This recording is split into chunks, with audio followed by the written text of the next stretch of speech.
उसके बाद हमारे कानूनी हुकूक़ और ज़िम्मेदारियाँ, इस उन्वान के ऊपर रोशनी डालने के लिए दिल्ली से तशरीफ़ फरमा मोहतरम एडवोकेट अबू बकर सब्बाग साहब को आवाज़ देता हूँ कि वो आए और हमारे कानूनी हुकूक़ और ज़िम्मेदारियाँ। आप न्यू दिल्ली हाई कोर्ट के एडवोकेट हैं और APCR association for protection of civil rights इसके वाइस प्रेसिडेंट भी है। मैं आपको आवाज़ देता हूँ कि आए और हमारे कानूनी हुकूक़ और ज़िम्मेदारियाँ इस उन्वान की तरफ रोशनी फरमाएँ। मोहतरम अबू बकर सब्बाग साहब।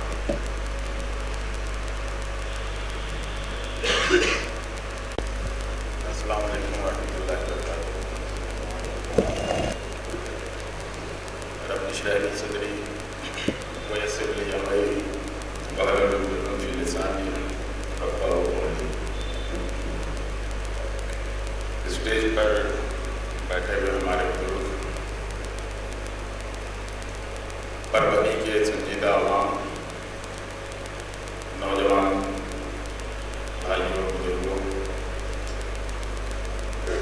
औरंगाबाद, परवनी, जालना, नांदेड़ घूमने की मुझे एक ज़माने से ख्वाहिश थी, लेकिन जिन हालात में मुझे आना पड़ा यहाँ पर, ये मेरे लिए काफ़ी तशवीशनाक और तकलीफ है। पिछले 9 सालों से आतंकवाद, नक्सलवाद जैसे इश्यूज पे काम कर रहा हूँ। मैदान में भी as a paralegal worker, activist भी मैंने काम किया, एज एडवोकेट भी काम करने का मौका मिला। ये अल्लाह ताला का लाख लाख एहसान है मेरे ऊपर। यह हमारी बदनसीबी है कि हम ऐसे समाजी दौर से गुजर रहे हैं। जब हम टीवी ऑन करते हैं, अर्नब गोस्वामी या सुधीर चौधरी को देखते हैं, तो ऐसा लगता है कि सुबह होते होते ISIS, इंडियन मुजाहिदीन हिंदुस्तान पर कब्जा कर लेगी और सुबह में हमारी सड़कों का खून बह रहा होगा, जबकि हकीकत इसके बिल्कुल बरक्स है। हिंदुस्तान का मुसलमान हिंदुस्तानी दस्तूर पर पूरी तरह से अमल करता है, उसको मानता है, उसकी इज्जत करता है। उसके बावजूद ये हालात, एक डर, एक खौफ, इस डर और खौफ के पीछे वजह क्या है? गिरफ्तारियां होती हैं, मीडिया उनको क्या बनाकर पेश करती है, हकीकत क्या सामने आती है? मेरे ख्याल से ये आवाम क्या, ये लोकल पुलिस और लोकल एडमिनिस्ट्रेशन पे कलेक्टर साहब नहीं समझ पाते हैं, क्योंकि हम सिर्फ अर्नब गोस्वामी और सुधीर चौधरी को सुनते हैं। जब वो बरी होते हैं 20 साल के बाद, 14 साल के बाद, 18 साल के बाद, उस वक्त सुप्रीम कोर्ट क्या कहता है, हिंदुस्तान का अदलिया निज़ाम क्या कहता है, ये आम आवाम क्या, ये हिंदुस्तान का पुलिस निज़ाम और ये हिंदुस्तान के इंतज़ामिया, वो भी ये समझने से कासिर रहती है, क्योंकि वो 200-250 पेजेस से लेकर 1500 पेजेस तक के जजमेंट हुआ करते हैं। कुछ लोगों की साजिश है, कुछ खास जहनियत है, कुछ खास एजेंसीज हैं, उनके पीछे काम करने वाले वो कौन से जहन है के लोग हैं, उनको समझने की जरूरत है। हमारे हिंदुस्तान के बहुत कदीम सियासतदान जो आज भी हमारी किताबों में पढ़ाए जाते हैं, और हमारे स्पेशल जो सेक्टर है सोसाइटी के खास जहनियत के लोग जो हैं, वो आज भी उसको अपना पॉलिटिकल गुरु मानते हैं, जिसकी किताब है चाणक्य नीति। आचार्य चाणक्य जी बादशाह को समझाते हुए कहते हैं, जब बादशाह उसे पूछता है बताओ राजपाट कैसे किया जाए आचार्य जी कहते हैं कि एक डर, एक खौफ बनाकर रखो, एक दुश्मन का खौफ आवाम के दिलों में, उनके जहन में।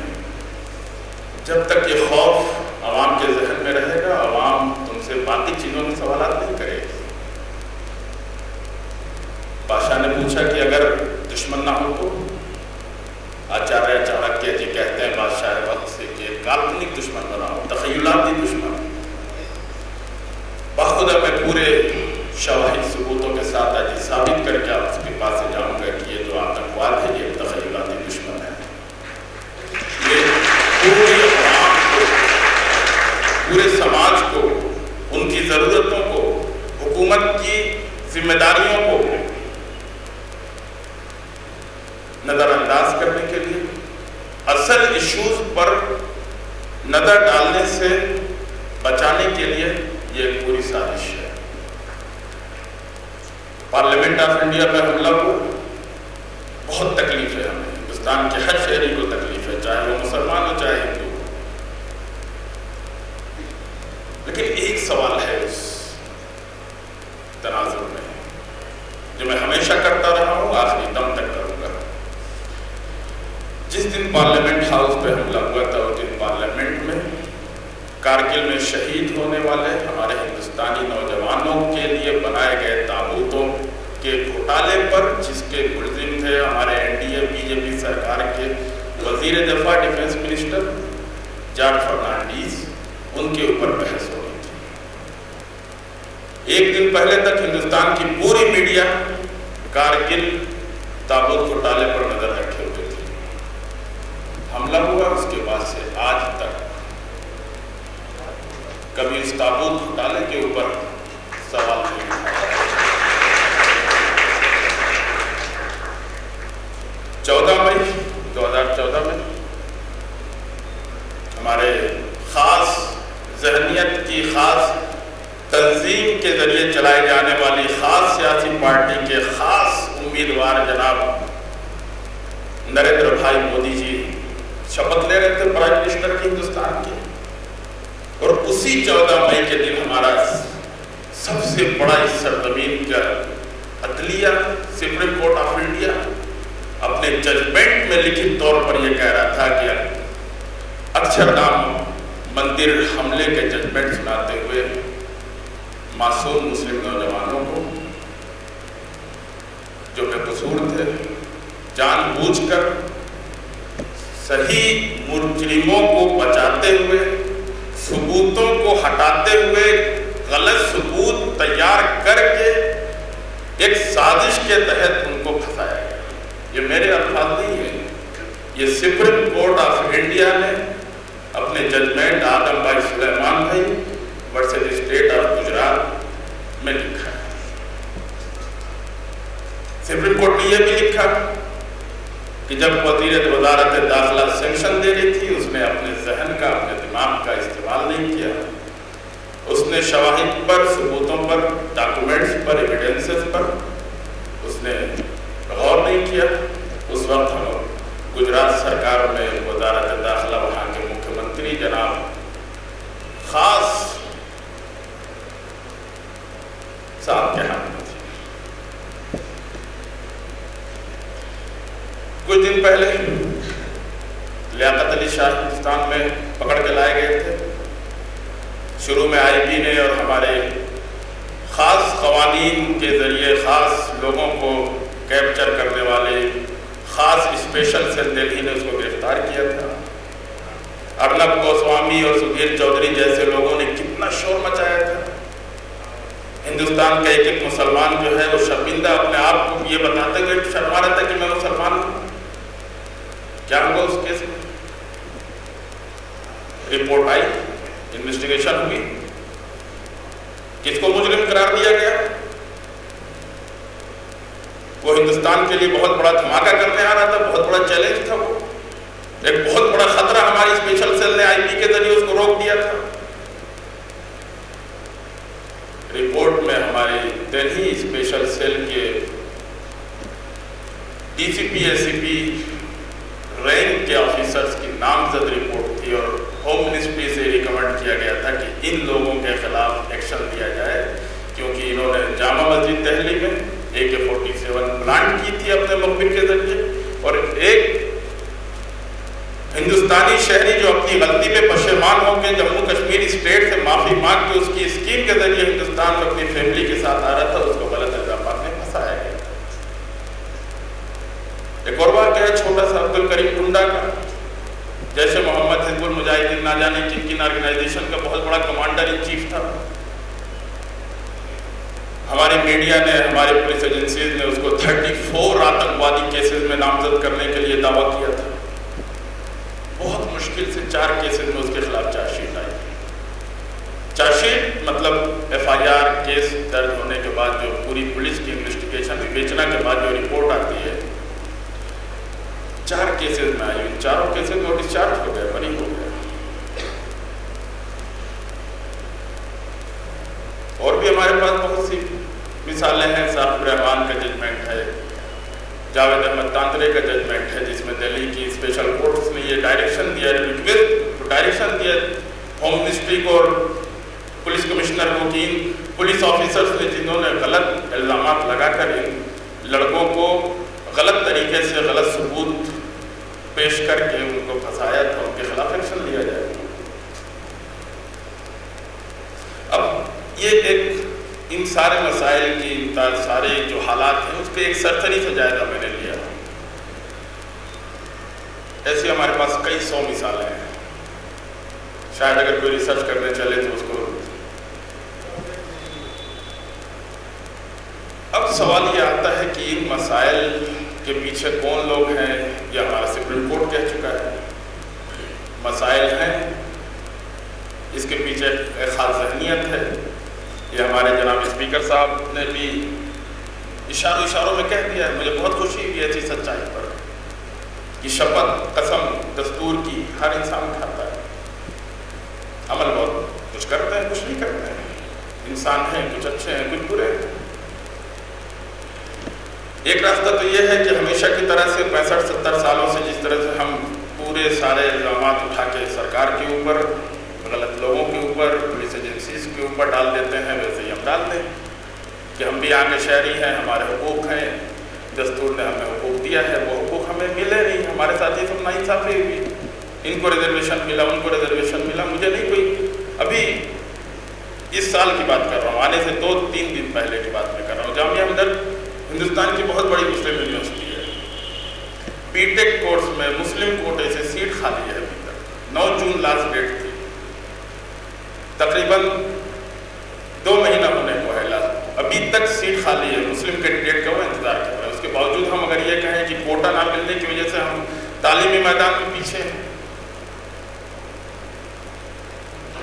तालीम को भी हमने इस तरह से तकसीम कर दिया कि डॉक्टर इंजीनियर जो है उसको दुआए क़ुनूत नहीं याद है, सूरह फातिहा नहीं याद है, और जो मौलाना है, मुफ्ती है, उनको हिंदुस्तान के कॉन्स्टिट्यूशन और हिंदुस्तान के कवानीन नहीं मालूम है। एक छोटी सी मिसाल दे के मैं समझाऊंगा। अगर हम परभनी से बॉम्बे तक ट्रेन से जाते हैं, हमें ट्रेन का टिकट मिलता है, हम जाते हैं, उस टिकट को लेकर उस सीट पर जो भी होता है उसको उठा देते हैं और हम बैठ जाते हैं, क्योंकि हमें मालूम होता है वो हमारी सीट है। ये नॉलेज है। आपने हाथ से टिकट के पैसे दिए हैं, इस चीज का आपको हक है कि मैंने पैसे दिए हैं, उसके बदले मुझे ये टिकट मिला है और अब मुझे ये सीट मिली है। उसी तरह से कॉन्स्टिट्यूशन ऑफ इंडिया आपको एक शहरी को हुकूक देता है, क्योंकि आप टैक्स अदा करते हैं। मुझे यकीन के साथ मैं कह सकता हूँ कि लोगों में से अभी पूछा जाए 2-4 लोग 10 लोग हाथ उठाएंगे कि हम टैक्स अदा करते हैं। लेकिन एक फकीर एक भीख मांगने वाला भी एक माचिस खरीदता है 1 रुपए की, तो उसमें से टैक्स देता है। उस टैक्स से ये पूरा निज़ाम चल रहा है। जो टैक्स हमसे लिया जाता है, जिसे इनडायरेक्ट टैक्स कहते हैं, जो हिंदुस्तान का एक एक बच्चा, एक एक शहरी, एक एक शख्स वो टैक्स अदा कर रहा है।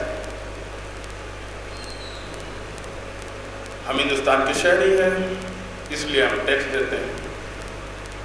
हिंदुस्तान के शहरी होने की वजह से यहाँ पे एक कॉन्स्टिट्यूशन है जो हमें हमारे फंडामेंटल राइट्स देता है। वो राइट्स इस बात की गारंटी होती है कि हम इस मुल्क में बाइज्जत तरीके से इन हुकूक के साथ जिंदा रहेंगे, अपनी ज़िंदगी गुजारेंगे। अगर हमने दस्तूर हिंद नहीं पढ़ा है, ख़ास तौर से उसका चैप्टर 3 नहीं पढ़ा है, हमारे अंदर ये हमको मालूमात नहीं है, हमने सिर्फ ये पढ़ा कि आर्टिकल 21 ये कहता है कि every citizen of India have right to life and liberty with human dignity. लेकिन उसका मतलब क्या होता है? उसका अगला आर्टिकल क्या कहता है? आर्टिकल 22 कुछ रिस्ट्रिक्शंस लगाता है आपकी लाइफ एंड लिबर्टी पर, उसके लिए एक प्रोसीजर बताता है। वो प्रोसीजर क्या है? लेक ऑफ नॉलेज, हमारी मालूमात की कमी का जो लेवल है, मैं बताऊं कि मैं उत्तर प्रदेश के एक स्टेट लेवल की लीगल वर्कशॉप में था, मुझसे पहले प्रोग्राम था, रिटायर्ड SDM साहब का 41 साल की सर्विस के बाद वो रिटायर हुए थे। उससे पहले मेरा प्रोग्राम था FIR अरेस्ट इन्वेस्टिगेशन पे, उसके बाद फिर उनका कम्युनल राइट्स का प्रोग्राम था।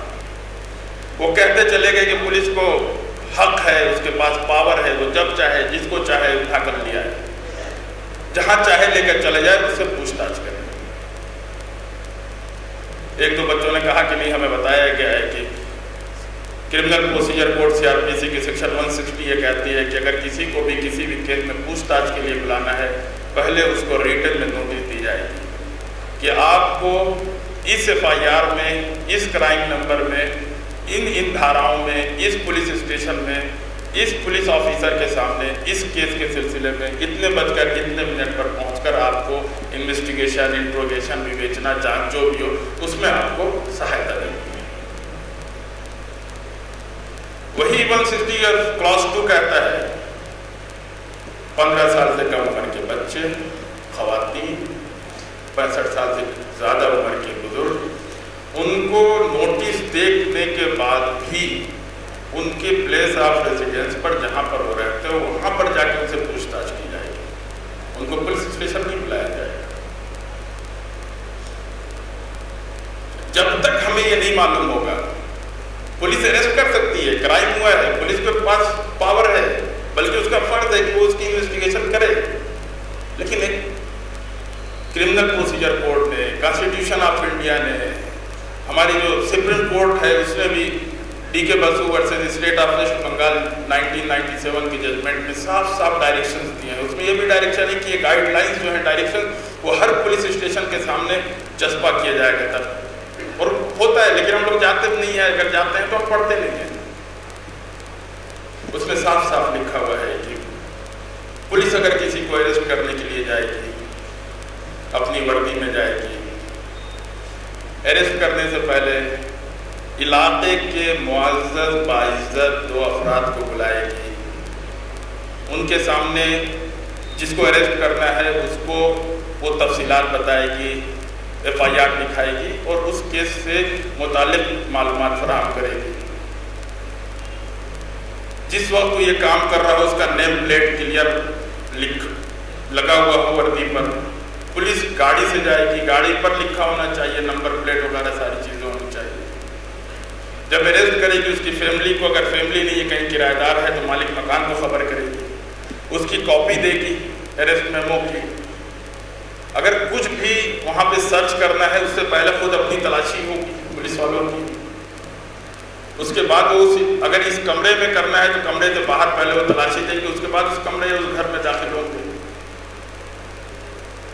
कोई चीज भी जब्त हो रही है उसको उसी वक्त, अगर अरेस्ट हो रहा है तो अरेस्ट मेमो पर, जब्त हो रहा है तो वो जब्ती का जो सर्टिफिकेट सीजर मेमो बनता है उस पर लिखा जाएगा कि इतने बजकर इतने मिनट पर इस शख्स से, इस जगह से, इस FIR के अंदर इतने बजकर इतने मिनट पर इस ऑफिसर ने ये चीजें रिकवर की। मोबाइल है, मोबाइल के स्पेशल IMEI नंबर होता है, लैपटॉप का होता है, आपके हार्ड डिस्क वगैरह का होता है। ये इल्म है, इस इल्म के अंदर ताकत है। एजेंसीज को मालूम है कि आपको ये सब नहीं मालूम है। एक बहुत अच्छी मिसाल है फौरन इमीडिएट एक्शन की। लखन भैया का केस जो है, जिसमें अभी रिसेंटली जजमेंट आया है, जाहिल बीवी थी उसकी, उसको मालूम है उसके सामने कुछ सिविल ड्रेस में आए कुछ लोग, उसके शॉवर को पकड़ के लेके चले गए। उसने फौरन पुलिस में कंप्लेंट की, पुलिस ने नहीं ली, SP को भेजा, SP ने नहीं ली। FIR दर्ज होती है 154 में पुलिस स्टेशन पे, धारा 154 में नहीं ली, धारा 156(3) में उसके पास ये पावर राइट है उसका कि वो जाके कोर्ट के अंदर FIR दर्ज करे थ्रू द मजिस्ट्रेट। वो जाहिल औरत वहां भी गई, उसने सारे कमीशंस को लिखा, हाई कोर्ट को लिखा, कहीं से नहीं कुछ हुआ। हाई कोर्ट गया मामला, वहां से भी रिजेक्ट हो गया, उसने फिर पुलिस के पास भेजा, पुलिस ने फिर मना कर दिया, फिर हाई कोर्ट गई, फिर सुप्रीम कोर्ट गई। सुप्रीम कोर्ट में क्या हुआ?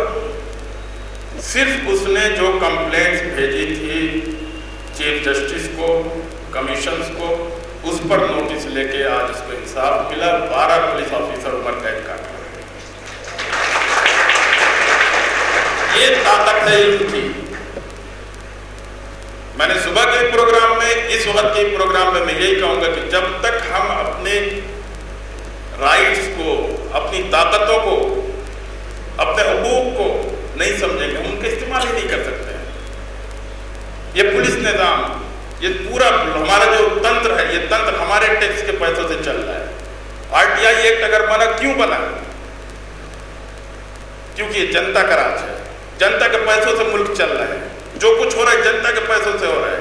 हुकूमत की ये जिम्मेदारी है कि वो जनता को जवाब दे, इसलिए उसने right to information act pass किया।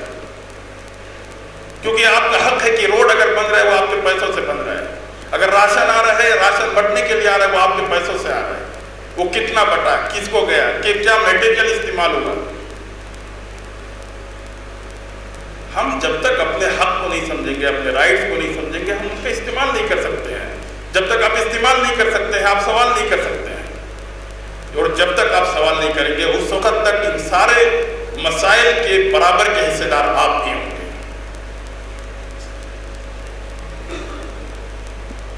एडवोकेट्स नहीं हमारे पास। परवनी के केस में भी वही हुआ। मुजरिम थे नहीं थे, वो तो जब हमारे फैसला होगा 8 साल को बच्चे गए, 4, 6, 8, 10 साल के बाद जब कोई अदालत फैसला देगी, एक छोटी सी किसी 8वें 10वें पेज पे एक छोटी सी न्यूज आ जाएगी। 3-4 रोज पहले वो लड़के उठाए गए। अरेस्ट अगर प्रॉपर प्रोसीजर में नहीं होती है तो वो इलीगल डिटेंशन है। Illegal detention is equal to kidnapping. और किडनैपर्स के साथ हम जो कानूनी तरीका इख्तियार करते हैं वही इनके साथ होना चाहिए। हम ये क्यों कहते हैं कि वो सादी वर्दी में पुलिस वाले थे? हम तो ये कहेंगे कुछ लोग आए थे, उन्होंने किडनैप करके ले गए। 3-4 दिन तक आप खामोश रहे। 3-4 दिन तक उनके मोबाइल का क्या इस्तेमाल हुआ, उनके इंटरनेट ईमेल आईडी का क्या इस्तेमाल हुआ, उनके फेसबुक का क्या इस्तेमाल हुआ, कौन इसका जवाब दे होगा? इसके जवाब इसके जिम्मेदार आप लोग होंगे, क्योंकि आप लोगों ने सही वक्त पर इमीडिएट एक्शन नहीं लिया। यह आपका दस्तूरी, आपका समाजी, आपका इखलाकी फरीजा बनता था कि एक शख्स को अगर गलत तरीके से, वो गलत था या नहीं था, यह फैसला अदालत करती है। हमें हिंदुस्तान के निज़ाम अदलिया पर पूरा भरोसा है, हमें हिंदुस्तान के दस्तूरी निज़ाम पर पूरा यकीन है। लेकिन ये बीच में जो गलत गैर कानूनी सरगर्मियां हुई, उसका जिम्मेदार कौन है? उसके जिम्मेदार सिर्फ आप हैं। केस डायरी नहीं थी, 8 दिन की रिमांड हुई, उसकी केस डायरी प्रोड्यूस नहीं हुई।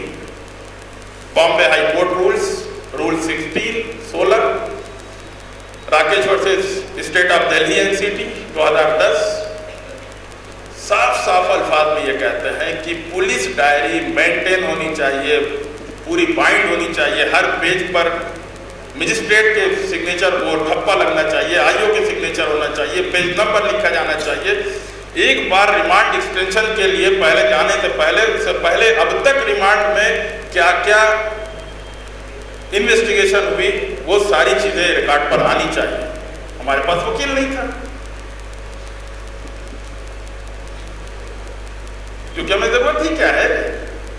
इंसाफ करना तो हुकूमत का काम है। हम तो घरों में बैठकर बहुत हुआ प्रोग्राम करके रोड पर जाके हम शोर शराबा कुछ प्रोग्राम कर लेंगे, दिल को इत्मीनान बख्श लेंगे कि हमने अपना फरीजा अदा कर दिया। ये आपका फरीजा नहीं है, ये ढकोसलेबाजी है। जब तक समाज पूरी तरह से इन मसाइल पे पार्टी है और जब तक एज ए पार्टी वो अपना रोल अदा नहीं करेगा, उस वक्त तक वो गुनहगार होगा।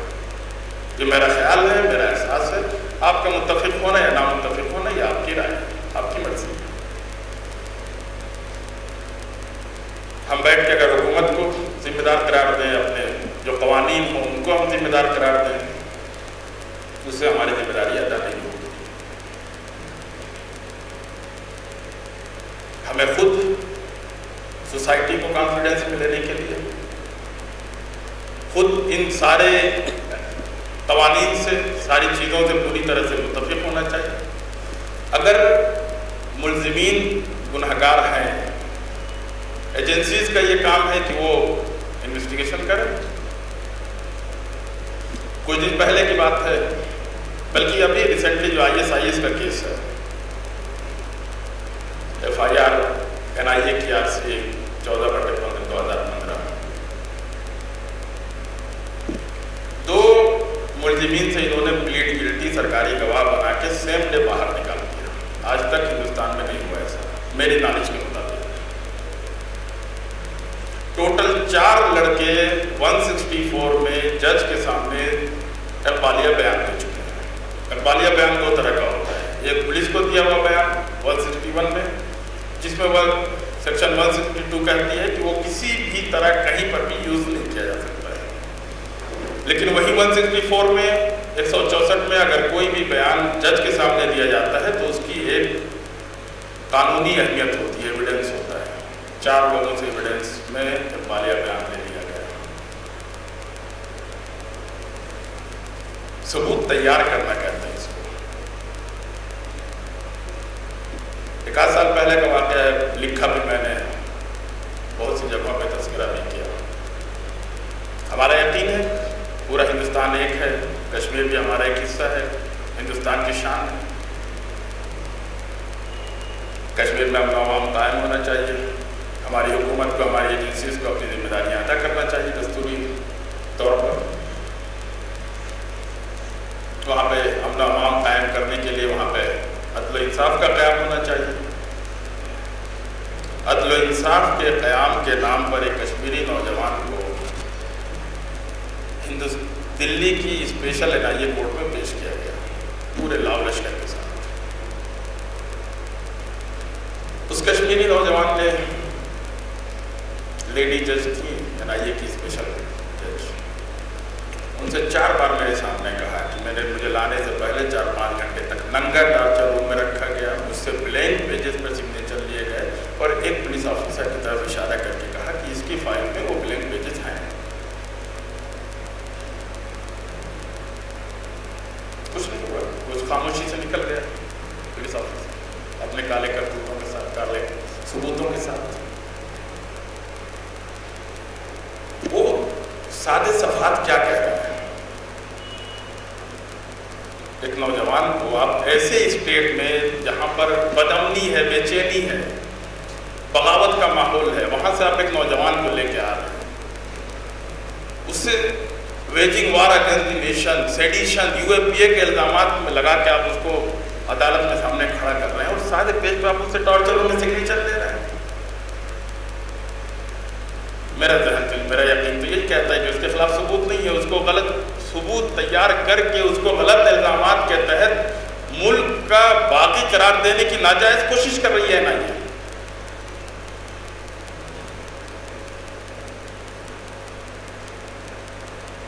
मुझे नहीं मालूम आप लोग मुत्तफिक हो या ना हो, लेकिन मुझे इत्तेफाक की ज़रूरत नहीं है। मेरा शऊर, मेरी अकल यही कहती है। और इन सारी खराबियों की जिम्मेदार मैं समाज को कहता हूँ, क्योंकि समाज अपना रोल, अपना किरदार अदा नहीं कर रहा है।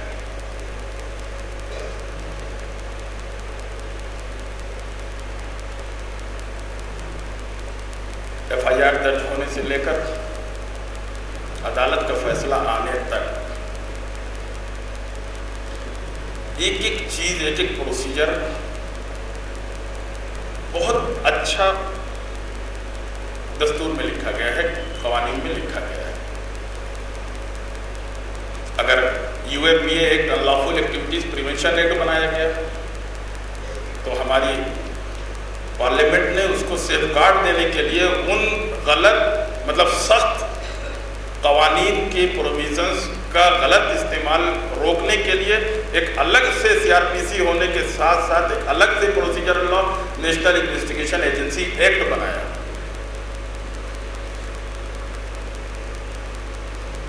ये खूबसूरती है हमारी अदालती निज़ाम की, हमारे निज़ाम क़वानीन की, हमारे पार्लियामेंट की। लेकिन वो सही, उसके बावजूद वो हो रहा है या नहीं हो रहा है, ये जिम्मेदारी तो हमारी है, हमारे डिफेंस एडवोकेट्स की है। हमारे डिफेंस एडवोकेट्स अगर बगैर अनलॉफुल एक्टिविटीज़ एक्ट पढ़े हुए, UAPA का फुल फॉर्म जाने हुए, बगैर कानून को देखे हुए वो जाके UAPA के केस में खड़े हो जाएं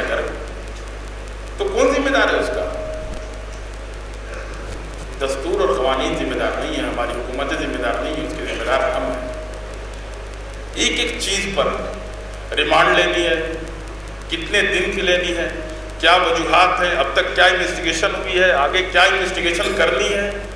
उसके बाद फिर मजिस्ट्रेट उस पर लिखेगा ऑर्डर पे कि इन वजूहात पर, इन रीजंस, इन ग्राउंड्स पर मैं इतने दिन की रिमांड एक्सटेंड कर रहा हूँ।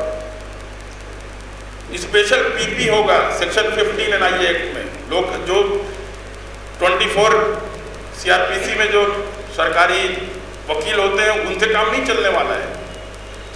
एनआईए एक्ट की सेक्शन 15 में एक जुमला अलग से बढ़ाया गया है कि वो वकील जो सेक्शन 15 में स्पेशल पीपी बनाया जाएगा उसको स्पेशल नॉलेज ऑफ लॉ होनी जरूरी है। स्पेशल कोर्ट्स बनाई गई है। सेंट्रल गवर्नमेंट एनआईए की सेक्शन 11 में स्पेशल कोर्ट बनाएगी, state government special court section 22 में बनाएगी। जब तक स्पेशल कोर्ट नहीं बनती तो सेक्शन 22 क्लॉज 3 में सेशन कोर्ट देखेगा। मजिस्ट्रेट का रोल खत्म कर दिया कि मजिस्ट्रेट छोटा जज होता है, उसके पास वो कैलिबर, वो ट्रेनिंग, वो सलाहियत नहीं होती, वो तजर्बा नहीं होता है। सेशन जज सीनियर जज होता है, सीनियर जज ही ये देखेगा। कॉग्निजेंस जो लेगा, कमिटल जो होगा, संज्ञान जिसे हिंदी में कहते हैं, वो सेशन ही ले सकता है। साफ साफ सेक्शन 16 क्लॉज 1 में लिख दिया।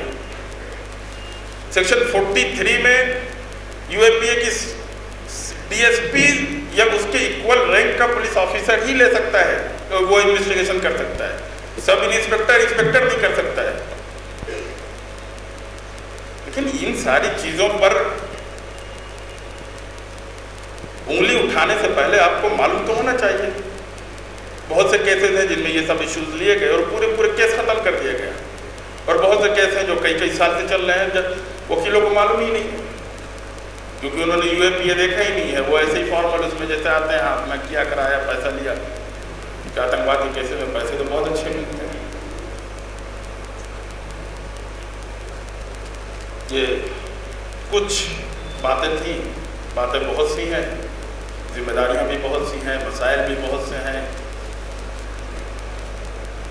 खुद हमें आगे बढ़ना होगा, चीज़ों को, माहौल को समझ के संजीदगी से एक अच्छे शहरी, एक अच्छे इंसान, एक अच्छे भाई, एक अच्छे बाप की हैसियत से। अगर कुछ लड़के हम में बिगड़ भी रहे हैं, ख़राब भी हो रहे हैं, हुकूमत की भी ये जिम्मेदारी बनती है कि वो उसको उसी नज़रिए से ले जिस तरह से हम एक घर में लेते हैं। घर में अगर 4 भाई होते हैं, एक भाई अगर गलत रास्ते पे जाता है, घर के बड़े उसको तंबीह करते हैं। वो 2-3 महीने कान लगा के ऐसे बैठते नहीं है कि किस दिन मौका मिले और लात मार के घर से बाहर फेंक। हिंदुस्तान का हर मुसलमान हुकूमत से भी यही उम्मीद करता है, उन एजेंसीज से भी जो उसके दिए हुए टैक्स पर चलती हैं, उनसे भी यही उम्मीद करता है कि अगर वो समाज में कुछ कमियां, समाज के कुछ अफराद में कुछ खामियां देखें। मैं ये नहीं कह रहा हूँ खामियां हैं, या परबनी के लोगों में खामियां थी, वो अदालत बताएगी जब चार्जशीट आएगी। क्योंकि ज़्यादातर चार्जशीट में ये है कि ये 4 लोग इकट्ठा हुए, 4 लोगों ने ये बात की कि 2002 में गुजरात फसादात में मुसलमानों को मारा गया, बाबरी मस्जिद शहीद हुई, हमें बेचैनी है, हम उसके लिए हम प्लानिंग करेंगे। बाबरी मस्जिद तो शहीद हुई है, 30,000 से ज़्यादा फसादात तोपे हैं, हजारों कमीशन बने हैं, बॉम्बे फसादात पे भी बने, सिखों के दंगों पर भी बने, और नामजद रिपोर्टें भी आई हैं। वो आज भी मंत्रालय में बैठे हुए और पार्लियामेंट हाउस में और विधानसभाओं में बैठे हुए हैं। उस चीज़ की तकलीफ तो है, हर संजीदा शहरी को है, सिर्फ मुसलमानों को नहीं है। हमारे गैर मुस्लिम भाइयों की भी एक बहुत बड़ी तादाद है जिन्हें इस बात की तकलीफ है कि मुल्क में जानबूझ के कुछ गंदी जहनियत के खास फिरके के लोग दंगे कराते हैं और उसका नुकसान पूरे समाज को होता है। उसके लिए आवाम में से भी आवाज़ उठी, पार्लियामेंट में भी कम्युनल राइट्स बिल बना, पहुंचा वहां तक। किसी भी हुकूमत ने, चाहे कांग्रेस हो चाहे बीजेपी हो, उसने उसको पास नहीं होने दिया। क्यों? क्योंकि उनकी सियासत इसी पे चलती है, उनको कुर्सी इसी पर मिलते हैं, उनकी कुर्सियां लाशों पर रखी हुई हैं। हमें एक अच्छे जिम्मेदार शहरी की हैसियत से इन सारी चीज़ों को नोटिस करते हुए कानूनी दस्तूरी नुक्ता नज़र से उसके दायरे में रहते हुए कानूनी लड़ाई लड़ने की पूरी तैयारी करनी है। अल्लाह ताला से भी दुआ करनी है। आपस में भी बहुत से इख्तलाफात, छोटी छोटी चीज़ों को नज़रअंदाज करना है। एक अच्छा समाज बनाना है। समाज में नाइंसाफ़ियाँ होती हैं, यहाँ पर भी हो रही है, लेकिन ये कह के हमें आगे नहीं बढ़ना है। हमें उन नाइंसाफ़ियों के ख़त्म करने के लिए अपने दस्तूर और कवानीन के ज़रिए हम क्या क्या कर सकते हैं। हिंदुस्तान का दस्तूर इतना अच्छा है, यहाँ के कवानीन इतने मजबूत हैं कि माया कोडनानी जैसे मिनिस्टर भी जेल की चक्की पीस ला चुके हैं। बड़े बड़े पुलिस ऑफिसर आज की भी डेट में जेल के अंदर है। बड़े बड़े मंत्री आज भी जेल में नेकर पहन के बैठे हुए हैं, क्योंकि वो गलत थे और उनकी गलतियाँ हिंदुस्तान के निज़ाम दस्तूर से, निज़ाम अदलिया से छूटने वाली नहीं थी। ज़रूरत है एक अच्छे, पायदार, मनसूबाबंद दस्तूरी लड़ाई लड़ने। उम्मीद है मेरी बातों को आप लोगों ने सुना होगा। अल्लाह ताला की दुआ है कि आप हमें यहाँ पर आने की, बैठने की, बात करने की तौफीक अता की है, तो हमें आगे भी एक मकसद लेकर यहाँ से उठेंगे जब, तो अल्लाह ताला हमें एक मकसद के तहत उठाए, हमारी ज़िंदगी को एक अच्छे डायरेक्शन की तरफ पुरअमन तरीके से लेकर चलने की तौफीक इनायत फरमाए। UAPA की सेक्शंस में साफ साफ लिखा हुआ है कि अरेस्ट, सर्च, सीजर के लिए इस कानून में कोई भी अलग से इनको स्पेशल एजेंसीज को कोई रियायत नहीं है। ये सिर्फ और सिर्फ एक डर है, और उस डर के पीछे हमारी कम इल्मी, नावाकियत है।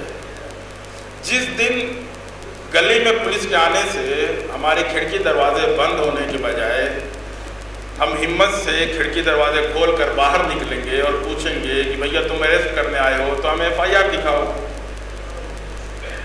चलो ठीक है, तुम्हारे पास है FIR, तुम अरेस्ट करो, अरेस्ट मेमो बनाओ सामने, इतने बजकर इतने मिनट पर तुमने उठाया, तुमको तलाशी लेनी है, चलो ठीक है, पहले अपनी तलाशी करवाओ, आओ। समाज के आप कॉल लेके 2-3 इज्जतदार लोगों को, बुजुर्गों को बुलाइए, आओ भैया तुम पूरे तलाशी लो, जो कुछ ले जाना है चलो ठीक है इधर रखो, क्या क्या निकाला है चलो ठीक है, वो सारी चीज़ें सीजर मेमो बनाओ, वहीं पे सील करो, पट्टा को लगाओ, सील करो, ठप्पा लगाओ, उस पर सिग्नेचर लो, कोई मसला नहीं है, ले जाओ। गैर कानूनी है, आपको उसकी कंप्लेंट करनी चाहिए थी, अभी फौरी तौर पे उसकी कंप्लेंट करें आप लोग, अगर नहीं की अब तक तो।